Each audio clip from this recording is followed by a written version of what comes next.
Shalom, and welcome to a message of the Parsha for Parshat Shmini / Parah. The reason why I said /Parah, because this week, in addition to the regular schedule of Torah readings, which would be Parsha Shmini, we take out a second Torah scroll, and in the second Torah scroll we read Parshat Parah. Parah means cow, or in this case, Parah Aduma, the red heifer. As we read now the portion of the Torah which discusses the details of this special mitzvah. In short, what is the point of the red heifer and why do we read it now? The point of the red heifer is that if somebody became spiritually impure, or I should say, ritually impure, by coming in contact with a dead body, this red heifer had to be perfectly red, and it was used in the following manner. It had to be reduced to ashes after it was slaughtered, and those ashes were kept for safekeeping, and whenever somebody became ritually impure, they had to purify themselves. They had to go through a process of purification, which took a total of 7 days, and in those 7 days, on the third and on the seventh day, they would have water sprinkled on them, water in which they had some of these ashes mixed into. Thus, this is red, and I'll explain why it's red at this time of the year. As it comes closer, we're only several weeks away from the special festival of Pesach, of Passover, on which every single able-bodied Jew was obligated not only to be in Jerusalem, not only to make the pilgrimage, but also to be part of a group, part of a Passover offering. So on the night of Pesach, to properly celebrate the Seder, properly celebrate the festival, one had to partake in the lamb, at least have a minimal piece of lamb at the end of the Pesach Seder in order to celebrate this special occasion. Well, in order to eat from that lamb, being that it became holy, by virtue of the fact that it was served as an offering to Hashem, one had to be ritually pure in order to be able to partake from it.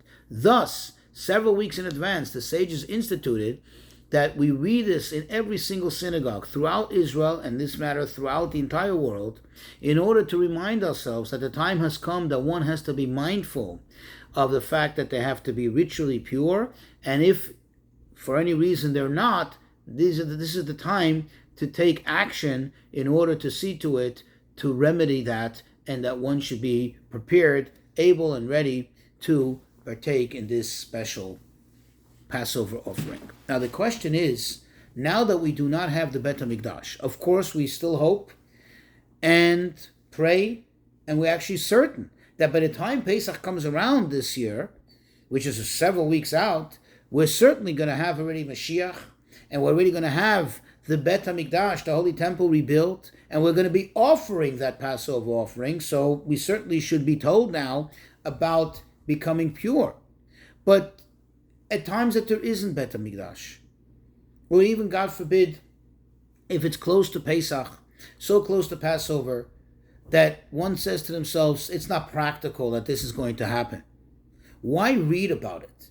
Why be told about this when, anyway, we cannot avail ourselves of these special ashes of the red heifer, and we cannot purify ourselves, nor can we go to the Holy Temple, nor can we offer this offering? Why are we reading about it?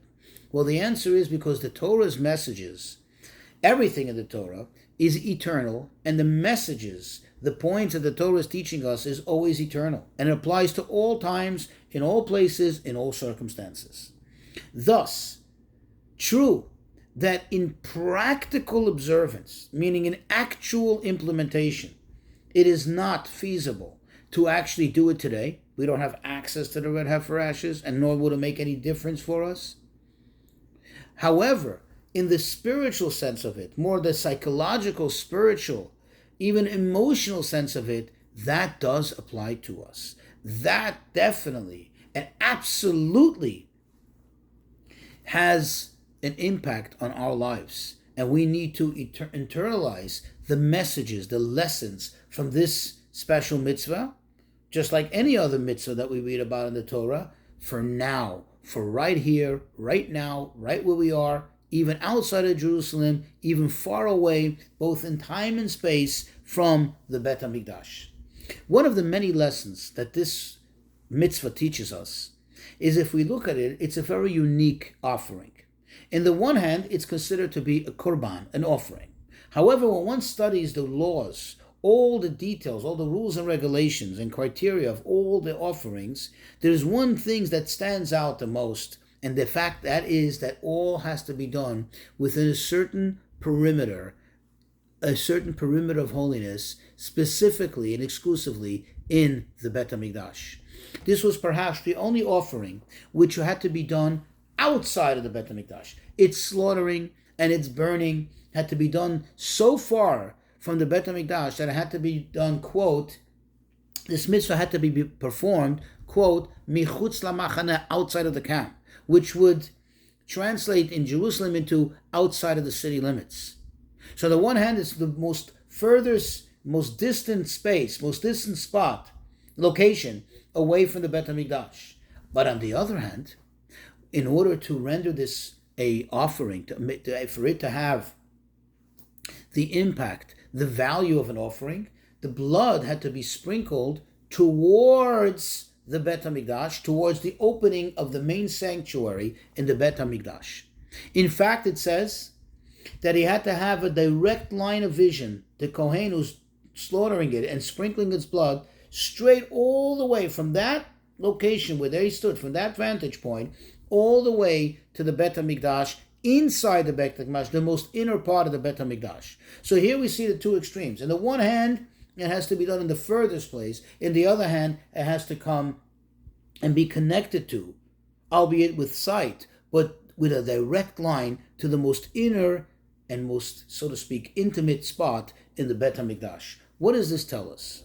In short, the concept of Parah Aduma, the concept of the red heifer, is the idea of teshuvah, of return to Hashem, taking the impure and becoming pure again, taking the impure and transforming it and becoming pure.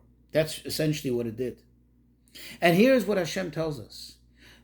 It needs to reach the most distant place. Every Jew, every single Jew, any Jew, whoever he or she is, wherever he or she may be, the most distant, forsaken place that they may have ended up in, wherever they spiral down to, they can come back.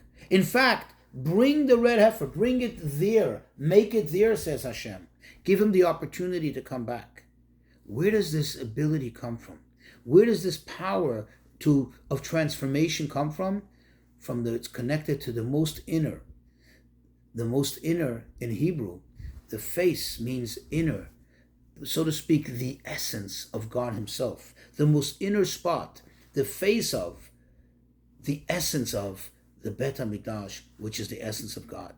So in short, the message here is, especially as we approach the special month of Nisan, coming from Purim, going to Pesach, the Passover, it tells us every Jew, no matter who or where or what they are, he or she, from the most distant place, could, should, and most certainly will come back close to Hashem, to the most inner, intimate spot where literally you can get God's embrace, God's hug.